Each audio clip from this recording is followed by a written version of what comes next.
Hello again everybody, Joe Fiduccia back with some more great information in Office 2010. Today we're going to talk a little bit about conditional formatting in Excel. Now conditional formatting has been around for quite a long time. In 2010 specifically, it is so much different and so much better than it ever was. Very simply put, conditional formatting is a way of making values stand out. You can use this to tell Excel to find certain values, for example, find anything higher than 1,000. And make them look different, make them blue or make them darker or make them green, something that I can see a little bit easier with my eye. That is conditional formatting. Let's take a look at how conditional formatting will work. In this example, as you can see, we have many numbers, and what I'd like to know is who's doing really well, who sold more than 80,000.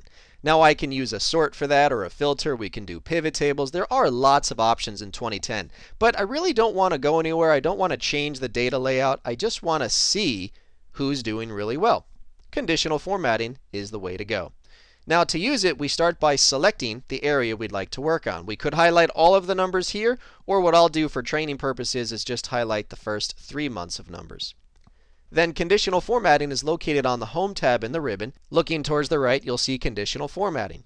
Now under that menu is an option called Highlight Cell Rules, which gives you a whole bunch of different criteria. We can look for things greater than, less than, between. There are lots of options to pick from. We're going to start with something real simple, and that would be greater than. Now in the window that pops up, we're then going to tell it we'd like to find anything higher than 80,000. So we simply type in 80,000. To the right hand side is a list of different coloring options. So we can choose from a default light red, yellow, green, some other options they provide, or down at the bottom of the menu we can create our own custom format. We're going to stick with one of the things they give us, and that is the green fill with dark green text. So we're looking for anything higher than 80,000, and we're going to make those numbers look green. And when we click OK, we can now see what a conditional format does. Without doing anything else with the data, we can now see where those numbers are located. Now let's take this a step further. I would also like to see in that area who is not doing so well. So we again return to the Home tab. We'll go to Conditional Formatting and again choose Highlight Cell Rules. This time we will choose less than. And in here, we're looking for anything less than 30,000, so we type 30,000 and then again apply the color scheme that we'd like to see. We're going to use a red fill for this round. And now at a glance, we can see in that area who's doing really well and who's not. Let's take a look at another example. Next, we'll move on to the second quarter of calendar months. Now in this area, I would like to know who the top 5 numbers were. Where are those top 5 numbers in this area?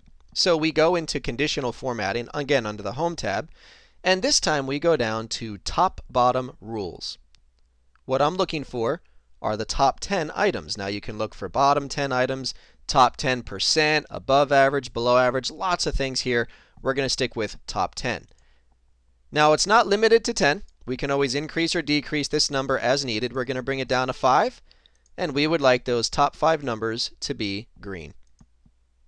Once we click OK, we can now see where the top 5 numbers are. And in this case, there's actually a duplicate number here. So there's technically 6 numbers that are green, but these represent the top 5 values in that area.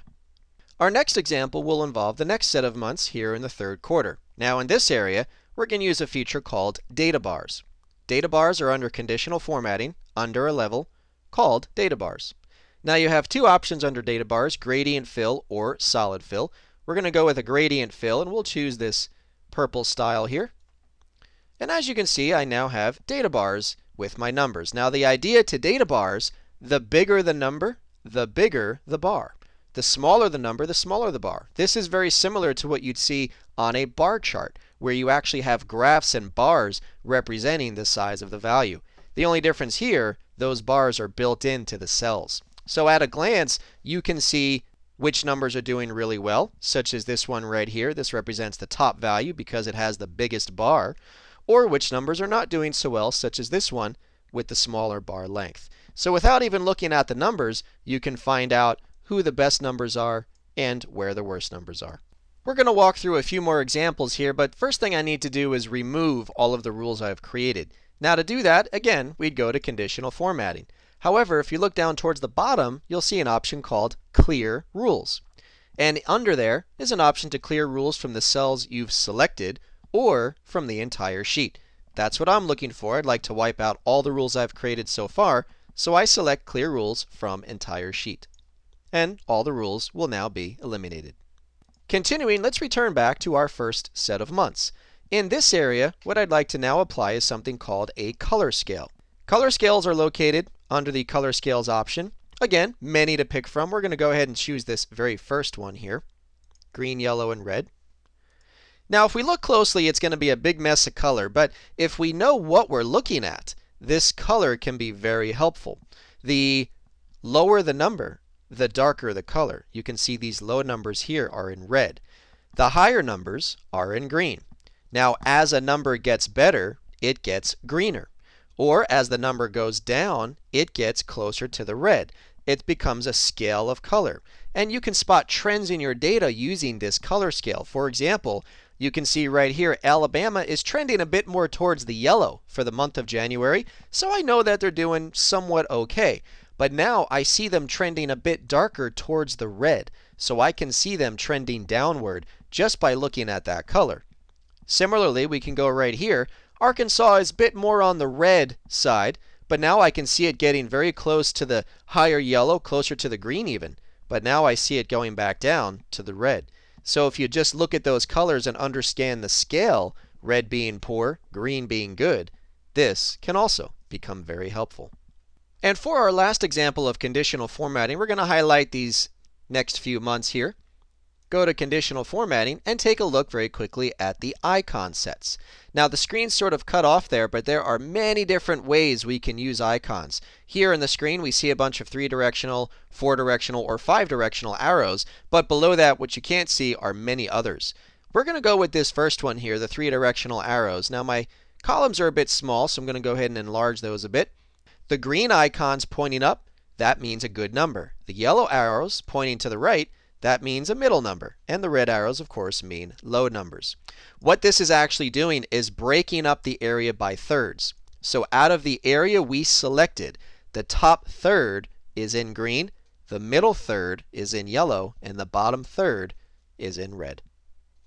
Finally, one of the last questions you might have for now is how we can manage these rules. How do we change a rule? How do we update the colors or the criteria for a rule? And all of that is located under Conditional Formatting in an option called Manage Rules. It's down at the bottom of the menu. When we select Manage Rules, a window will pop up. Now this window is very intuitive. It just requires a bit of an introduction to it. The first place you'll want to look is up here at the top. By default, it'll show you any rules for your current selection, wherever your mouse is at this time. If you'd like to see the rules on this worksheet or on any other worksheets, you would select that option up here. I'd like to see the rules for this worksheet, so that's the option I select, and now I can see the 2 rules that are left on my worksheet. Managing these rules is very simple. If I no longer want one of them, I would select that rule and then click Delete Rule. Or if I'd like to change the scale of color, what I can do is I can select that rule and then choose Edit Rule up here at the top. And that'll bring me to an editing window which allows me to define the colors or be more specific about the numbers and the percentages that it uses. Canceling that, returning back to this main screen here, we can also create new rules from here. We can rearrange rules. We can see or update the range of cells it refers to. But bottom line, this is the window we'd come to manage any rules we've created in that workbook. So there you have it, ladies and gentlemen. A conditional format is simply a way of making values stand out. Now we applied it just to numbers, but you can also apply it to text and alphanumeric cells. There's also many other things we could say about it. As always, you've seen in those menus, there's other options we could select from. But anytime you're looking to make something stand out, try using this as an alternative to rearranging or changing the layout of your data. We hope you've enjoyed this demonstration of conditional formatting in Excel, and we do hope to see you again real soon.